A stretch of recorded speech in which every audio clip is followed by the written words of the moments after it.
Boa noite, pessoal. Tudo bem? Uma satisfação enorme estarmos aqui hoje, né, nessa noite gelada de segunda-feira, com essa equipe incrível aqui, onde nós vamos fazer o lançamento do curso Science Endovascular Arterial.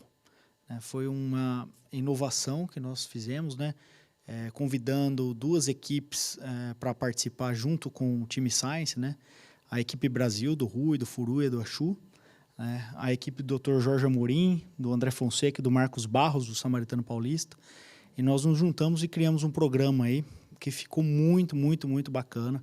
E hoje é o webinar de lançamento desse programa, temos também 2 convidados internacionais.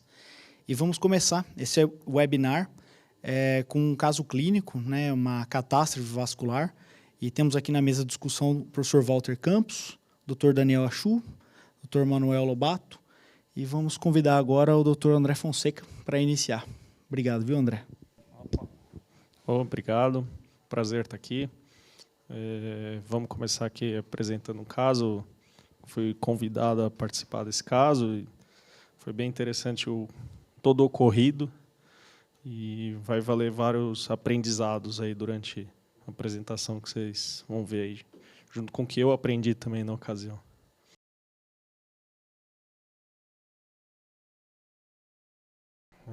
Um paciente sexo feminino, 75 anos, previamente hipertensa, diabética, renal crônica com clearance de menor que 30. Apresentava uma lesão de carótida direita assintomática, tinha um Doppler com estenose maior que 70% inicialmente e não tinha exame de imagem contrastado por causa da ciência renal crônica. Era um Doppler assim, de boa qualidade. E optou-se por uma arteriografia armada, direto, por achar que era um risco cirúrgico muito alto, uma lesão que, a princípio, parecia ser um pouco alta pelo Doppler. Aqui a imagem da arteriografia do lado esquerdo, tinha um kink apenas, mas não tinha lesão significativa. E do lado direito, aqui, inicialmente, pegando o tronco braquicefálico direito, já vi uma carótida com uma angulação um pouco ruim para estar entrando. E uma lesão bem estenótica lá no início da carótida interna. Imagem prévia. Aqui já seletivado com o introdutor longo. Você vê que a curva do introdutor já não está muito adequada, até baixo. E inicialmente parece um pequeno kink também de carótida comum. Aqui após o filtro já alocado lá em cima, aqui já subindo o stent e a bainha está aqui. Nesse momento, o stent ele simplesmente perdeu, ele não conseguia mais progredir no fio guia. Não ia para frente, não ia para trás, e a gente começou a achar que essa bainha aqui, não tem a imagem, mas essa bainha provavelmente desceu para a aorta ascendente, e quincou, ficou dobrada. Vamos lá. Pô, André, muito interessante esse caso. Começar primeiro pensando na indicação, né, de fazer endovascular ou aberto, né, que é algo que a gente tem bastante dúvida hoje, né, de qual conduta tomar, né, o risco-benefício. E você vê que endovascular, teoricamente, tem um risco menor, só que às vezes você pode se complicar também, né? O que o senhor acha aí, Dr. Walter? O HC participou de um trial, o Erasmo Simão colocou o hospital num trial da Universidade de Oxford, chama ACS, Asymptomatic Carotid Stenting. É o ACST2, não é? ACST, isso. E, assim, parece que não tem muita diferença, dá para sair os números desse trial, parece que não tem tanta diferença entre AVC, entre o stent e a endarterectomia de carótida. Eu acho que essa paciente, devido ao risco cirúrgico alto, tal, acho que se bem que ela não tinha uma anatomia tão adequada, né, André? Carótida comum tortuosa, carótida interna tortuosa. Então, fica meio a critério do cirurgião que deve fazer, ou endarterectomia ou angioplastia. Você vê que ele vai tentando, né? cateteriza, aí vai o próximo passo, posiciona a bainha, vamos pôr o filtro, aí põe o filtro, né? Então vai te dando a chance que vai dar certo fazendo, né? Mas chega uma hora, parou chega tudo. uma hora que trava tudo, né? Manuel? E o arco, como que era? Era tipo 1, tipo 2? Então, a gente não tinha angiotomo prévio e também não quisemos fazer uma angiografia de arco aórtico pela função renal. A gente propôs tratar com mínima dose de contraste possível. Então, como entrou, seletivou, achou, lado direito, vamos embora. Então, não tem o arco. Mas, assim, pela angulação do Simons ali, não é um arco muito favorável. Na Indarteré? Pensaram na Indarteré? Na verdade, antes não. Mas neste momento... Agora pensamos bastante. É fácil comentar o jogo no dia seguinte. Antes... Não, mas a opção por endo foi por risco cirúrgico. Risco cirúrgico, avaliação cardiológica, risco cirúrgico pela idade, o cardiologista... Aquela história que às vezes a gente encontra, né? Eu já peguei muitos pacientes que vêm do cardiologista que o cardiologista falou que a angioplastia é melhor. E muitas o vezes... ultrassom dava algum indício de características da placa, se ela era mais calcificada, mais endurecida? Não, apenas que era uma placa curta e uma estenose bem importante. Não que placa mole, não falava nada. Aí você vê a situação, né? Tá travado o filtro lá, né? Quando ele faz a escopia para baixo, a bainha tá quincada, desceu pro arco aórtico, né? Daí numa situação igual essa, como é que você vai reposicionar a bainha? Não tem como, né? Você tá com o filtro lá. Então você tem duas opções. Será que você puxa tudo o filtro, tira tudo e vê o que acontece ou converte para uma cirurgia aberta? Então, a bainha caiu para a crossa, é isso? Isso. Eu já tive uma situação dessas e eu acabei usando o fio guia do filtro para reintroduzir Isso daí, comigo aconteceu porque eu deixei a ponta da bainha fora do monitor da escopia, então eu perdi o controle, né? Mas é um caso difícil. O stent já está com o stent lá em cima, né? Dependendo do tamanho da bainha, talvez você possa passar um 0,85 em paralelo e tentar refazer. Mas no caso igual dele, você vê que o próprio Simons fazia uma curva absurda, né? Para você conseguir subir. Né? E o stent já estava lá na comum, né? Então não dá tinha para como entrar passar, nada em paralelo. Em paralelo não dá. E outra, tá quincada, né? Nem o guia iria passar. Também. E o stent não saía. E o stent não saía. O stent estava fechado, mas também não saía. Não recuava. Volta o stent, tenta... Não, o stent travou. É uma catástrofe mesmo. Ainda bem que a gente é cirurgião, né, André? Verdade. Não tem como, né? Tem que abrir, né? O que vocês acham? Eu acho. Conversão na Eu hora, acho, né? sem dúvida. Eu acho que é o mais heparinização, seguro, né? Quer dizer, você não perde nada. Abrir heparinizado. Heparinizado já estava com o filtro aberto. A questão aqui é que a gente tem o hábito de fazer esse tipo de procedimento com anestesia local. Paciente acordada. Tinha anestesista? Com anestesista em sala. Mas até para falar para o anestesista, tipo, olha, o paciente está acordada, né? É uma situação um pouco delicada de tentar até explicar para o anestesista, deu ruim, precisa entubar, precisa converter. É complicado. Quanto tempo foi esse processo aí de decisão? 5 minutos. 5 minutos pareceram meia hora, 1 hora. Se pareceu 1 hora. Mas heparinizada, quer dizer, tudo bem, tá com filtro lá, mas heparinizada tudo bem, né? Você consegue, dá para fazer as coisas regradas. Mas o stent na comum, assim, quase no bulbo. Tá longe de ser o ideal a situação. Bom, vamos seguir então? Devolve o slide aí, por favor. Cirurgia. Aqui imagem quando a gente abriu a carótida, a gente chegou na carótida até rapidamente, né, em virtude de todo o ocorrido. A gente abriu e já localizou, desclampeou a comum só para puxar um pouco. Aí você tem um varal agora, né? Daí dava para subir a bainha até. Até dava para subir a barrinha. Mas aí a gente fecha a artéria e sobe stent. A gente puxou um segmento pequeno aí, cortou e aí puxou tudo por baixo. Aqui o PET final. Aí fez a cirurgia tradicional, né? Aí já estava ali. Quer dizer, ela aguentaria uma cirurgia aberta, né? É. Olha, honestamente, eu gosto muito da Indarterev. Eu acho que stent é bom, tal, mas acho que em situações de exceção, né? Porque a cirurgia é muito boa, o resultado é bom, né? Sim. Aqui só mostrar a última foto, ó, mostra nesse segmento aqui, ó, bem a dobra onde travou o shaft do stent aqui, e aqui é o fio guia do filtro. Né? Aqui tem uma dobra, literalmente, do fio guia do filtro. E que marca de bainha que era, você lembra? A bainha era uma Destination.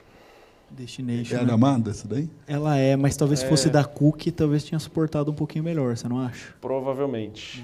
E ter deixado um pouco mais para cima, né? Assim, ter Lá perto, né? ter passado pelo menos aquela tortuosidade da carótida comum. Tá? Mas, assim, eu lembro que isso também foi bem difícil, foi bem complicado subir. Talvez uma bainha, uma gafã, alguma coisa, provavelmente passaria isso e subiria, ficaria mais proximal à lesão, né? Então, teria mais suporte. Outra coisa, para posicionar a bainha, você tem o costume de levar o fio guia lá na carótida externa e trocar por um guia rígido? Sim. Sim. Rotina, carótida externa, o quanto possível mais distal ao coração, mais proximal ao cerebral, e passar um fio rígido, um Amplatz ou às vezes um Supracore, que dá um bom suporte para assumir uma bainha. E um soro fisiológico pressurizado, né? Soro fisiológico pressurizado e eu faço heparinizado. Agora levantar outra discussão. E o MoMA? Por exemplo, uma situação igual essa, que você tem dificuldade de anatomia, a partir do momento que você insufla o balão do MoMA e ele fica travado lá, será que ele dá mais suporte para a gente subir e descer? O que você acha? Tem minhas dúvidas. Mas ele é mais difícil de subir, né? Exato. Ele tem um perfil maior. Perfil maior, mais trabalhoso. Não é um HFAM. Mais difícil de posicionar. Eu não sei se teria Agora, suporte de fazer toda essa angulação. Eu acho que ele trava lá em cima, né? Sim. Eu não sei se ele faria toda essa angulação. Você acha que seria válido ter feito uma tomo sem contraste para avaliar o arco antes? Só para ter uma ideia de calcificação e da anatomia, se é um arco tipo 1, tipo 2, tipo 3? E de repente pensado, olha, vai ter que ser aberto. Eu particularmente angiotomo. Não, acho mas que não custaria nada ter hidratado. Sim, entendi. Ter programado, faz uma angiotomo, né? seja carótida, seja aneurisma, seja o que for, para você não ter surpresa e ter uma programação adequada. Se soubesse, por exemplo, que tivesse essa tortuosidade intensa, provavelmente a gente tinha, assim, não, tem que ser um HFAM, ou então é aberto. A programação é tudo, né, em endo. Se não tem uma programação adequada, se começa errado, você vai terminar errado. Isso não tem como. Mas a solução foi super boa. Parabéns, André. Parabéns mesmo, André. Valeu. Então tá bom, pessoal. 3 minutinhos aqui para a gente trocar a equipe e apresentar o próximo caso, tá bom? Obrigado.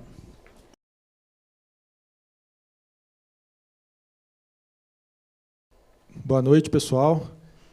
Dar continuidade aqui ao segundo caso aí da noite e trazer aqui para a discussão quem vai apresentar o caso, o doutor Furuya. Então, ele vai trazer um caso bem interessante para discutir. Está aqui compondo também a nossa mesa aqui, o Marcos Barros, o Rui e o doutor Vitor. E vamos dar continuidade aí, Furuya, apresentar o que tem de ruim ou bom aí, não sei. De vida real, né? De vida real. Acho que esse primeiro caso foi bastante interessante. O André mostrou, né, uma solução muito boa para conseguir resolver, né, um drama, aí, uma catástrofe que podia ter terminado muito mal, terminou bem. E a ideia aqui é a gente falar um pouquinho também sobre essa história de pesadelo, de como lidar com o pós-operatório, né? Eu vou falar um pouquinho num contexto mais longo, não no intra-operatório, como o André falou, mas num contexto um pouquinho mais longo. A ideia é mostrar um caso, uma evolução, né, do segmento do pós-operatório, do tratamento endovascular do aneurisma de aorta ilíaca, né? Então, esse é um paciente que foi tratado em 2009, né, com aneurisma de aorta infrarrenal e um aneurisma de ilíaca comum esquerda e uma ectasia da ilíaca comum direita. com 74 anos na época, hipertenso dislipidêmico, e ele foi tratado com uma prótese infrarrenal bifurcada, uma pata à direita, na ilíaca direita, e uma Zebis do lado esquerdo, né? Isso em 2009. Permaneceu bem, segmento ok por 3 anos, tomografias ótimas, tudo bem, e em 2012 ele teve um vazamento do Endolique 1C, né? Um vazamento do ramo da hipogástrica esquerda, que tinha a Zebis, né? Então eu tinha um stent revestido e o tratamento foi seguir mais adiante porque a hipogástrica esquerda dilatou e aí começou a vazar um fluxo retrógrado, reencheu o aneurisma e a gente completou com mais um stent revestido. Na época o que a gente utilizava era o autoexpansível, né, o Fluence, e a gente estendeu mais um stent mais em direção da bifurcação da glútea, né, e resolveu isso em 2012. Só que esse paciente sumiu, né? De 2012 a 2017, ele não voltou no consultório, não fez tomo de controle e apareceu, obviamente, no pronto-socorro, né? Em 2017, com a evolução natural, né, da doença aneurismática. O bell bottom do lado direito estava solto na dilatação da ilíaca comum direita. Então agora eu tinha um Endolique tipo 1B da ilíaca comum direita, que em 2009 tinha sido tratado, né, com uma pata, e agora eu tinha uma ilíaca comum com 34 milímetros, vazando retrógradamente. A opção foi fazer o quê? Uma nova ramificada, né, na ilíaca direita, por dentro dessa pata, né? Então, essa é o bell bottom. Você pode ver que tem um vazamento, né, peri-bell bottom enchendo toda a ilíaca comum, chegando até a aorta.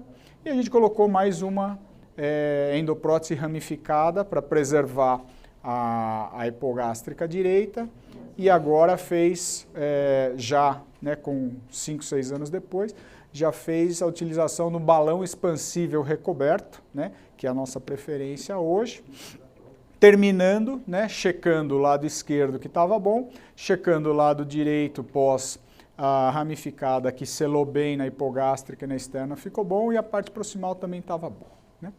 E aí no mesmo ano esse paciente acabou tendo uma complicação numa cirurgia abdominal e para avaliar essa parte da cirurgia abdominal ele refez uma tomografia que mostrou isso aqui, né? Então aí tinha um grande endolique enchendo todo o saco aneurismático, né?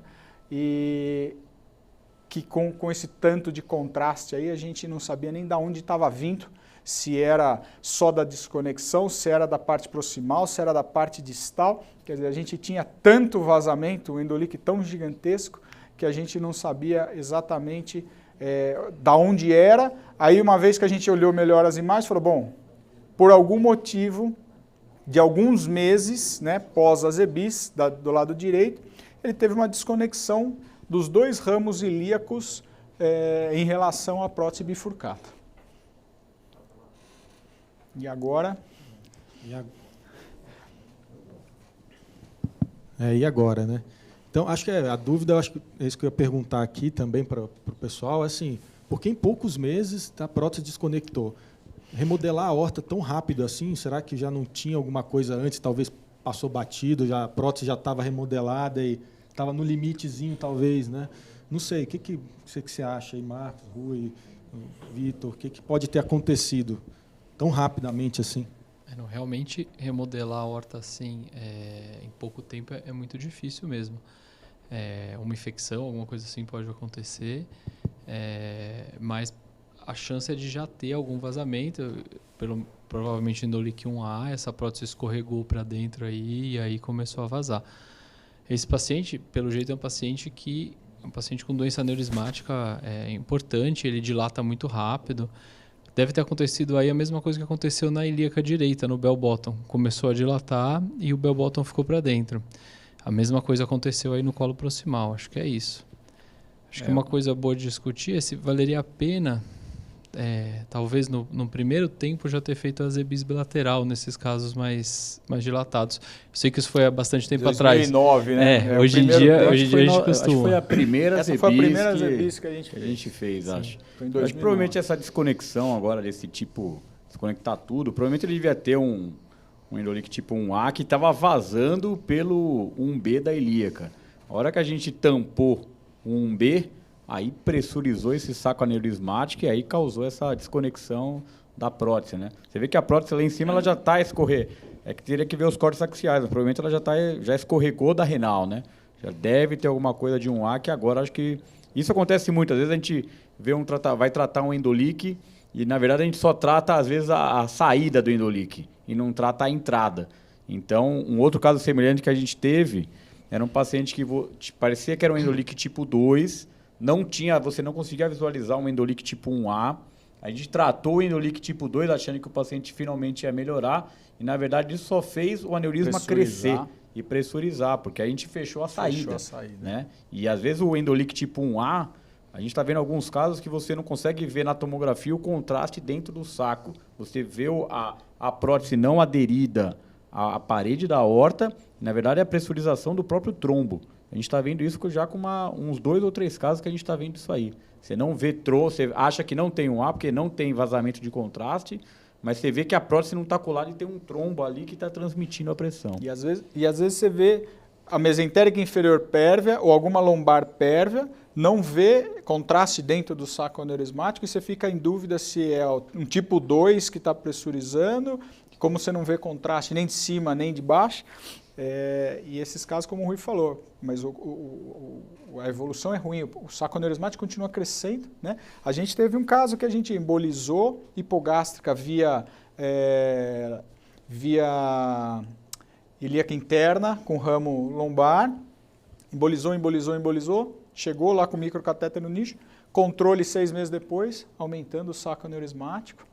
E aí a gente via que tinha um selamento mais ou menos ineficiente numa ilíaca e também curto na porção proximal, né? E aí a gente optou por refazer, né, o selamento distal e refazer a parte proximal e colocar as endoâncoras para garantir o selamento, e só assim que a gente conseguiu diminuir, né, o saco aneurismático. E tem uma coisa interessante que a gente também já viu e está descrito em literatura, que esses crescimentos de saco aneurismático, quando você não identifica contraste nem na angiotomografia e nem nos seus, né, no ultrassom com microbolha, muitas vezes no ultrassom com microbolha movimentando o paciente são endoliques posicionais, né? Então você dobra a perna do paciente e na posição supina deitado na tomografia ele não aparece, e às vezes você movimentando, rodando o paciente, fazendo lateral, fazendo dobrar a articulação coxofemoral, os seus conseguem identificar, né, um pequeno endolique. Então isso também é uma coisa que a gente está aprendendo agora, né, a identificar isso melhor. E vocês acham que, por exemplo, esse paciente a gente reinterviu 1, 2, chegou na terceira. Não acha que na segunda vez, talvez, além de tratar a ilíaca, não fosse bom já pôr as endoâncoras no colo proximal? Porque eu vejo isso com os meus. Quando a gente começa a ter 1, 2 reintervenções, é melhor já pôr essas endoâncoras para você prevenir esse endolique 1A. Porque se o aneurisma, se continuar vazando, ele vai crescer no saco, ele acaba perdendo esse colo proximal. Perfeito. Às vezes você faz isso de forma meio profilática mesmo. Acho que é uma coisa que vale bastante a pena. Não, eu acho que hoje é uma ideia que a gente já adquiriu, né? Em 2017, em janeiro de 2017, a gente não tinha isso, né? Então, como em 2019 foi o primeiro a zebis, hoje, se a gente olhar esse caso, eu tenho certeza absoluta que uma ilíaca de 21, 22, eu vou colocar uma pata de 24, eu não tenho dúvida que se esse paciente durar mais 2, 3, 4 anos, ele vai ter um B, né? E a gente já parte para um outro approach. Mas, Furui, olhando retrogradamente aí, eu acho que, como tinha um B tão evidente, a gente às vezes peca de olhar o que está na nossa cara e não olhar um detalhe proximal. Então, acho que nesse caso, provavelmente a gente falhou nisso. Prestamos atenção no que parecia ser o mais fácil e acabamos perdendo a oportunidade de avaliar por completo esse paciente, né? Acho que a gente comeu bola, né? Eu acho que a endoâncora mudou um pouco a maneira da gente avaliar o segmento desses pacientes, né? Era muito raro ou quase impossível antes da utilização, da familiaridade com a endoâncora, de você pegar uma tomo de controle, pegar o diâmetro da prótese que você usou, pegar o diâmetro da aorta pré-operatório e seguir esse colo proximal para ver se ele está dilatando ao longo do follow. Você só olha, tem vazamento, não tem vazamento, saco aneurismático cresceu, não cresceu, está estável, né? Era isso que eu fazia. E hoje não, hoje eu pego uma prótese de 32, num aneurisma de 28, por exemplo, e eu vou medir no meu primeiro pós-operatório que diâmetro está esse conjunto novo, endoprótese e aorta. Um ano depois, que diâmetro está? Por quê? Porque se a gente tiver uma aorta de 28, com uma endoprótese de 32, por exemplo, e 2 anos depois eu tiver uma aorta de 32 com essa endoprótese de 32, significa que ele está evoluindo naturalmente em dilatar. E aí eu posso ter a chance de segurar isso com uma endoâncora ou não olhar e encontrar um vazamento 1A no 3º ano, né? Então, acho que mudou um pouco a maneira da gente entender, por ter uma ferramenta que pode auxiliar, né, nesse sentido. Então, mas o que o Rui falou foi isso mesmo. Acho que a gente bateu o olho no que estava piscando na nossa cara, né, e talvez não tenha dado atenção suficiente para cima. Deixa eu te perguntar, fazendo o papel do cara menos experiente, porque a gente tem um monte de gente assistindo que não está tão acostumado a fazer os procedimentos mais complexos, né? Então, até em nome dessas pessoas, como é que funciona o raciocínio de vocês que estão mais acostumados? Tipo, você já vai direto pro endo, até na complicação, ou tem aquele início que você fala, não, isso aqui eu vou ter que abrir, ou você sabe que você sempre vai dar um jeito endo? Conta pra gente. A minha opinião é a seguinte, doutor. Eu acho que 2009 nós optamos por fazer endo para esse paciente com 70 e poucos anos. 2017, 8 anos depois, ele está mais grave, né? Ele está mais velho, ele tem mais comorbidade, ele está mais grave. Então, eu acho que a ideia é que a gente tente fazer o minimamente invasivo, contanto que tenhamos um bom planejamento para fazer, né? Então, nessa situação, por exemplo, eu estou olhando ou um endo ou um explante total de prótese, que é uma cirurgia que pode ser catastrófica, né? Então, eu acho que a partir do momento... Quando você tem um endolique 1B, eu acho que não vale você falar, vou tirar tudo daqui por causa do endolique 1B, eu posso colocar uma ramificada e vou seguir meu acompanhamento endovascular. Agora, nessa situação que a gente tem esse desastre, tudo vale ser pensado, né? Obviamente. Mas quem já passou por isso, para retirar um free flow, para retirar uma prótese, numa situação como essa, num paciente do pronto-socorro, sabe que as chances disso acontecer bem e terminar bem não é tão boa assim, né? Então, aí acho que a ideia do approach endo, e continuar no endo, é tentar manter o minimamente invasivo. A gente tenta, né? Bom, e aí? Aí a gente vamos para endo de novo, né? Então, 2017, fim de 2017, nova. Então, você imagina que essa desconexão e esse desalinhamento deu um certo trabalho para a gente conseguir ligar lá com o CRAI, né? Você tem um corpo bifurcado, de um lado de um saco aneurismático enorme, e você tem 2 extensões de ilíaca apontada para o lado que elas querem, né?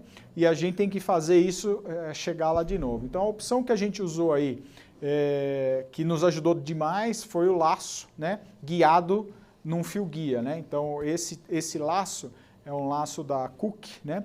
Que é um laço Indy, que ele corre sobre um fio guia, né? Então, quando você usa a maioria desses goosenecks, desses laços comuns, convencionais, você não tem muito direcionamento. Esse laço você consegue fazer todo o trajeto dele baseado no fio guia hidrofílico que você posicionou antes, né? Então, aí a gente colocou o laço por baixo, por cima, foi fazendo esses testes e conseguiu laçar os 2 fios guias, realinhar as 2 pernas e reimplantar outras 2 extensões de ilíaca, né? E aí sim a gente foi conseguir fazer uma injeção de contraste para ver da onde mais estava vazando, né? Porque obviamente essas 2 desconexões enchiam totalmente, aqui então são o implante das 2 próteses, né, de ilíaca, e essa desconexão enchia todo o aneurisma. E aí a gente foi fazer um controle e percebeu que vazava proximal 1A também, né? Então foi como o Rui falou, a prótese acabou, por causa dessa angulação, ela não estava tão distante da renal direita, né? Estava alguns milímetros, ali, 5, 6 milímetros, mas da renal esquerda ela estava quase o free flow todo e estava longe da parede da aorta, né? Então, caracterizando aí claramente um vazamento do tipo 1A. Então, aqui também não adiantava eu realinhar, colocar as extensões e deixar esse endolique 1A batendo em fundo cego que... O Furo, só explica por que nesse caso não daria certo também você fazer a endoâncora. A endoâncora, né? Então essa é uma discussão bastante interessante, porque dentro do pool de utilização das endoâncoras, por exemplo, a gente escuta muito, né? Fala, tem vazamento tipo 1A, coloca endoâncora que em 80%, 90% vai resolver, né? A endoâncora, ela é um dispositivo que ela precisa ter o acoplamento, né, encostar a endoprótese na parede da aorta, e aí ela vai conseguir fixar endovascular, como se fosse uma endossutura, a endoprótese na parede da aorta. Então, se ela não consegue, se a endoprótese não está encostada, a endoâncora não consegue. Não é igual um parafuso enorme que você vai lá e começa a puxar e vai empurrando a endoprótese até lá, né? Então, na realidade, aqui, nesse espaço que a gente tem aí de mais do que 2 milímetros, a endoâncora não vai nem chegar na parede da aorta, né? Então, ela tem que estar encostada, senão ela não vai funcionar. Bom, aí então a opção foi, vamos subir esse colo, né? Só que a gente estava num paciente grave, numa situação emergencial, que eu tinha que resolver isso naquela hora, né? Acabamos de identificar a associação do 1A junto com o tipo 3, né, que foi a desconexão total. E aí a opção foi colocar um cuff e fazer uma técnica de stents em paralelo, né? 2 chaminés para as 2 renais. Então implantamos um cuff, colocamos 2 balões expansíveis revestidos nas 2 renais, né? E aí solucionamos o vazamento, né, 1A também. Então aí a gente solucionou o tipo 3, solucionou o tipo 1A e checamos nas ilíacas, não tinha nada vazando para baixo, resolvemos o problema dessa maneira, né? Então é um caso que eu falo que é desafiador, né, porque nesse cenário dessa desconexão e desse desalinhamento total com múltiplos tipos de endolique num paciente numa situação emergencial, muitas vezes a gente não consegue, né, fazer o que a gente quer, né? Não consegue ter sucesso aí de atingir o planejamento, né? O planejamento já é difícil e implantar o que a gente quis planejar também não é fácil, mas aí a gente conseguiu refazer tudo, desde lá de cima até embaixo, né? Então aí esse paciente, ele evoluiu bem do ponto de vista operatório, como já era um senhorzinho com bastante comorbidade, ele acabou tendo uma infecção por um KPC, ficou 1 mês na UTI, né? E aí acabou falecendo pela parte pulmonar, mas não teve mais, pelo menos não teve dor, não teve mais nada relacionado sintomático à parte do aneurisma, né? Mas acabou que ele não saiu do hospital pela parte infecciosa, mas estubado e tudo mais, mas um quadro tardio aí de mais de 1 mês internado. Mas acho que é isso que eu queria exemplificar, né? Quando a gente brinca, às vezes a gente fala para o paciente que primeiro approach endovascular, um aneurisma infrarrenal, e o paciente pergunta, doutor, mas depois da cirurgia eu estou curado, eu vou embora, ele curou, acabou? Aí você tem que responder, não, você casou comigo, você vai até que a morte nos separe, porque a gente vai continuar junto, mantendo esse segmento, sempre tendo esse follow-up, porque esses desastres que a gente vê são bem essas falhas de segmento mesmo, que o paciente desaparece por um tempo e agora, nesse 2021 que a gente viu vários pacientes sumirem aí nesse último 12 ou 18 meses, agora a gente está vendo pacientes no pronto-socorro, chegando, né, em situações emergenciais porque não fizeram direito o segmento nesses pós-operatórios. É o caso complexo mesmo, né? Assim, caso difícil. E assim, aí mostra a evolução natural da doença, né? A gente sabe. Claro que em 2009 os materiais eram outros. A pergunta né, isso todo o trabalho mostra, né? O tratamento endo ele tem mais reintervenção. Acho que, mas também ninguém tem muita dúvida hoje em se indicar, por exemplo, no aneurisma infrarrenal fazer endo. Em mim, eu faria. estivesse com 50, 60, 70, 80, 90 anos, em mim eu pediria para fazer não aberto, fazer endo. Mas você acharia que hoje, se eu operasse paciente em 2021, com o mesmo caso de 2009, você acha com os materiais que tem hoje, você acha que haveria essa mesma evolução? Sim, é difícil, mas você acha que talvez uma intervenção ou nenhuma intervenção nesse mesmo segmento de tempo? Mesmo com essa mesma lacuna de... Você está falando só a diferença de material? Diferença de material e técnica. Porque muito do que você sabe hoje, você não sabia lá em 2009 e nem tinha os mesmos materiais. Então, assim, vocês já falaram algumas coisas, que tem endoâncoras, hoje tem uma opção maior de ramificadas de ilíaca, talvez você já teria feito dos dois lados, bilateral e não só de um, isso já teria evitado esse endolíquico tipo 1, 1B que teve depois. Então, assim, essa talvez é a maior dúvida, porque o que a gente se depara tratamos lá um monte de aneurisma endo 5, 10 anos atrás, e a gente está pegando todos os problemas hoje, entendeu? Então, você acha que isso vai mudar mesmo? Assim, tem mudado, né? Tem mudado, né? Eu acho que tem mudado. A discussão, eu me lembro, saindo do HC em 2006, a discussão, quando você fazia o pedido para o convênio, a primeira pergunta do convênio não era porque você quer usar Medtronic, Gore ou Cook, é porque você quer fazer endo e não quer fazer aberto. Você tinha que fazer um relatório justificando por que você queria fazer endovascular. 2006, 2007, 2008, né? 2009, tive que fazer 3 folhas de relatório para justificar por que você quer salvar essa hipogástrica. Por que você só não emboliza isso e acabou, né? Então, isso mudou drasticamente. Hoje, você manda um pedido de IVAR, de endovascular, ninguém manda de volta, por que você quer operar endo, né? Ele vai, eu quero 3 opções de device, eu quero não sei o que, eu quero não sei o que lá, mas ninguém pergunta por que você quer operar endovascular no aneurisma de aorta, né? Isso já mudou completamente. Então, pensando desta maneira, eu acho que as EBIs ou IBI ou qualquer ramificada de ilíaca bilateral já entraria logo de primeira aqui, não iria para esse bell bottom.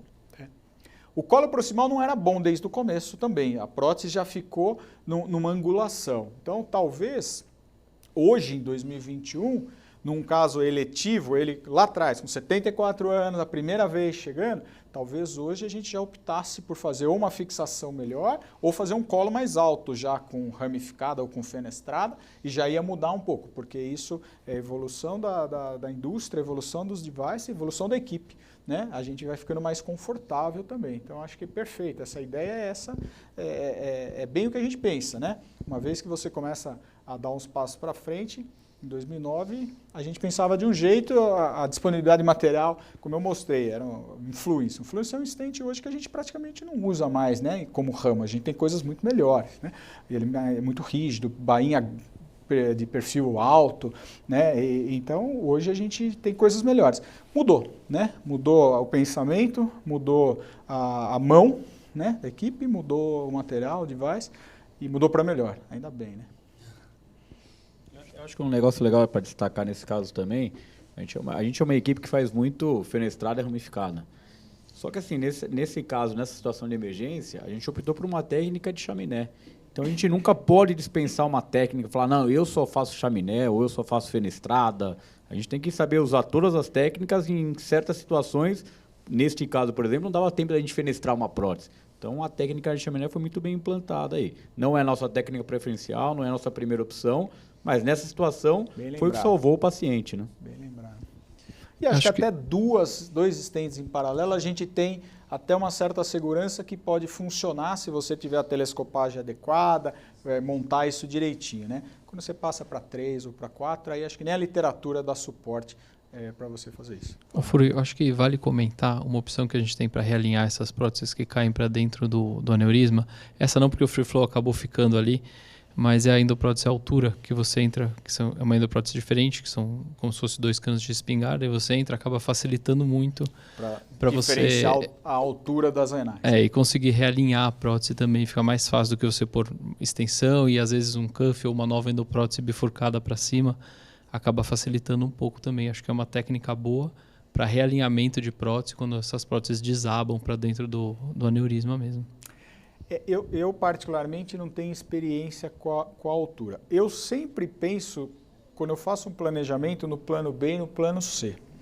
né? Não deu certo, amanhã e eu vejo o cano de espingarda ali como uma coisa que pode dificultar meu próximo passo, porque se você falar, eu vou colocar um cuff, vou colocar um palmaz, vou colocar uma endoâncora, vou precisar fazer uma fenestrada, vou precisar colocar alguma coisa, dificulta um pouquinho, tem metal na frente e tudo mais, mas se você colocar dois estentes revestidos em paralelo, se você precisar ir para um cuff, aí... na hora que você põe ela, acabou o seu colo proximal, mas numa situação de emergência, às vezes, é mais simples e mais rápido para você terminar o procedimento, sabe?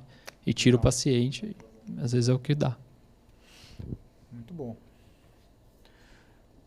Alguma discussão aí do caso, que foi bem completo, né? Assim, teve tudo. Ainda bem que eu não participei de nenhuma.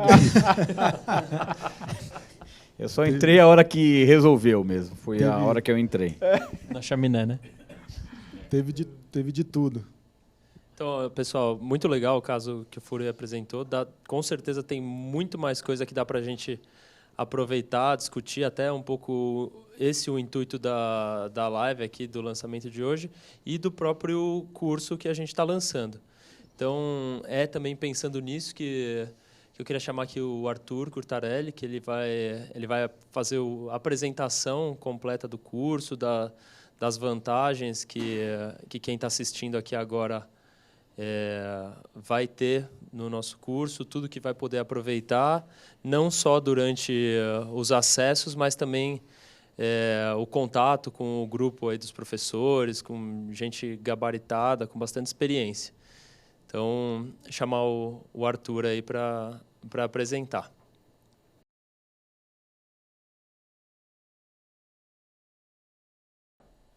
Boa noite, pessoal. Muito obrigado por ficarem online até esse horário, aqui na segunda-feira. A gente tem mais de 100 pessoas aí acompanhando o lançamento do curso. Isso é uma felicidade para todo o grupo de professores que está aqui, que se dedicou na gravação desse curso durante longos meses aí. Vocês viram a qualidade dos professores, a qualidade da discussão técnica, e eu vou mostrar para vocês aqui rapidamente como que funciona o curso Science Arterial Avançado. Então, antes de mostrar o curso, só vou te chamar a atenção para você seguir aqui o Science nas redes sociais. Beleza? Então, se você ainda não segue o curso Science, a gente tem, pode ir passando aí, a gente tem todas as redes sociais, então Instagram, Facebook, YouTube, e se você ainda não está no nosso grupo de WhatsApp, então manda uma mensagem aqui no chat que a gente vai te adicionar no grupo de WhatsApp. Todos os casos que são feitos aqui em São Paulo, ou a maioria deles, a gente joga no grupo de WhatsApp para discutir com todo mundo que está ali. Isso acaba engrandecendo durante o dia a dia de toda a comunidade de Science. Pode passar. Então, o curso arterial avançado, ele é um curso totalmente online. É um curso super interessante porque, independente do ponto técnico em que você esteja, você com certeza vai engrandecer no curso. A gente tem aulas aqui, desde a parte mais básica, onde fala da parte introdutória de materiais endovasculares, até a parte bem complexa, que fala de revascularização percutânea das carótidas por acesso cervical ou de ramos fenestras, por exemplo. A gente tem mais de 30 aulas nesse momento na plataforma, eu vou te mostrar todas elas. E esse aqui não é um curso estático, é um curso continuado, então funciona exatamente como uma comunidade que vai se alimentando e colocando todos os cursos online. Se você faz parte da comunidade, você continua aprendendo com todo o time aqui do curso. Pode passar. Quem se inscrever nas próximas 48 horas vai receber um bônus de lançamento, eu vou mostrar no final, e esse aqui é o planner do curso. Então, dá uma olhadinha aqui o que a gente tem, né? Tem desde a parte mais básica ali de dispositivos essenciais em endovascular, então esse aqui é um curso super acessível, tanto da parte financeira como da parte de assistir. Você pode assistir, por exemplo, do centro cirúrgico da tua casa, você pode assistir numa Smart TV, você pode assistir no teu tablet, no teu celular. Então, se você está começando o R3, se você está fazendo o R4, se você já é R5 de endovascular, ou se você está no interior e está a fim de aprender cirurgia arterial, tem toda a parte de dispositivos básicos, a parte de técnicas fundamentais, por exemplo, como eu cateterizo um vaso, como eu faço uma telescopagem, como eu subo um guia, uma bainha, suporte. Tudo isso você consegue aprender aqui com os nossos professores. A gente fala também das técnicas de contraste. Então, se você utiliza só iodo, por que não utilizar CO2, por exemplo, na tua prática? Se você não tem onde aprender, você consegue assistir a aula aqui, solicitar apoio no nosso grupo de WhatsApp e aí os professores te orientam, você consegue utilizar. Toda a parte de trombectomia, a parte de revascularização de membros inferiores é bem extensa, então a gente vem da parte de revascularização aortoilíaca, como reconstruir a bifurcação aórtica, por exemplo, o que tem de mais moderno? Se você faz só kissing balloon, por que você não pode expandir, fazer uma técnica de CIRAB, por exemplo, né? A revascularização do território femoropoplíteo, da parte infrapatelar e o que tem de mais moderno hoje das técnicas de revascularização ultradistal. Lembrando que a gente tem professores internacionais no curso, então tem uma aula de aterectomia a laser do professor Luiz Leon e também tem uma técnica de revascularização carotídea por acesso cervical do Dr. Rafael Malgor, lá dos Estados Unidos. Tem uma parte de revascularização dos troncos supraórticos, revascularização das viscerais, angioplastias de artérias renais. Se você tem um serviço de cardiologia, aí você pode prestar apoio para os caras que tem os casos de hipertensão refratária, tratamento endovascular dos aneurismas viscerais, tratamento minimamente invasivo da miomatose uterina. Então esse é um campo que a cirurgia vascular tem ganhado muito paciente, né? O apoio aí para a equipe de ginecologia. Você também pode embolizar as artérias uterinas e tratar os miomas de forma percutânea. A parte de urgência, a parte de tratamento de MAVES e aí um grande módulo aqui de tratamento da aorta. Então toda a parte ali de síndromes aórticas agudas, as dissecções, os hematomas intramurais e toda a parte de aneurisma. Então está bem dividido o curso aqui, fala de aorta torácica, depois fala da parte tóraco-abdominal, da parte infrarrenal, como você faz ramo, como você faz fenestra, como você escolhe cada uma dessas técnicas. Bem legal, bem extenso, bem dinâmico. O tratamento de feridas também está contemplado e, por último, tem uma aula super interessante de como utilizar e aprimorar o código TUS e AMB na tua prática. Então, se você utiliza os mesmos códigos, será que você não consegue melhorar isso para obter um honorário mais justo pelo teu tratamento? Então, está aqui na parte de códigos TUS também. Se você tem interesse em fazer parte da comunidade Science, você pode digitar agora, já está disponível, science360.com.br, você vai ter acesso ao nosso site. Lá tem todas as dúvidas mais frequentes, você está com vergonha ali de perguntar no grupo como funciona, você vai conseguir sanar todas as suas dúvidas lá. E clicando aqui no nosso curso arterial avançado, você vai ser levado para a plataforma de transmissão. Então o curso rola aqui, online, você assiste aí pelo teu tablet, pelo teu smartphone, clicando ali em cima nas 3 setinhas, você tem acesso aos nossos cursos que já estão disponíveis. Então, no início do ano, a gente fez o lançamento do curso endovenoso avançado, ele também está lá, você também pode assistir agora mesmo, e hoje a gente está fazendo o lançamento do curso arterial. Então, aqui estão todos os módulos, é exatamente assim que aparece, você só clica, bate o dedo em cima e ele já te manda para a área de transmissão, e é assim que você assiste às aulas. Joga o slide inteiro, por favor. Todas as aulas são dessa forma. Você consegue pausar, avançar, voltar. Se você quer rever aqui um ponto que você ficou na dúvida, você quer tirar um print screen da tela, por exemplo, tudo isso você consegue fazer pelo teu celular.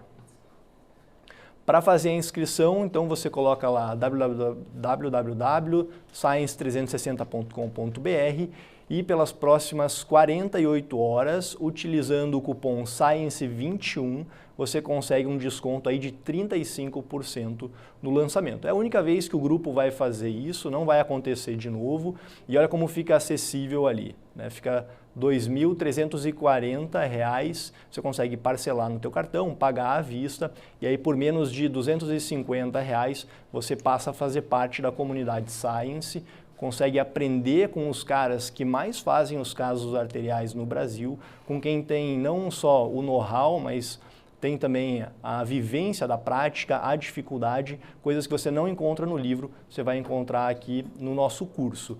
E aí ficou uma dúvida durante a aula, basta mandar no grupo de WhatsApp, que os professores estão no grupo, vão sanar e te ajudar ali a desempenhar melhor, tá bom? Então acessa lá agora e aproveita, vai vai ficar disponível o cupom SCIENCE21 só pelas próximas 48 horas. E na hora de se inscrever, não esquece de clicar ali, ó, que você tem um cupom, porque é muito comum, aconteceu bastante no curso endovenoso, da pessoa se inscrever sem o cupom, depois fica difícil para voltar. Se vocês precisarem de ajuda, a Cláudia, que é a nossa assistente administrativa, também está no grupo aí prestando apoio. Muito obrigado por ficar com a gente até esse horário da noite. A gente continua com a comunidade Science nos grupos de WhatsApp. Tchau!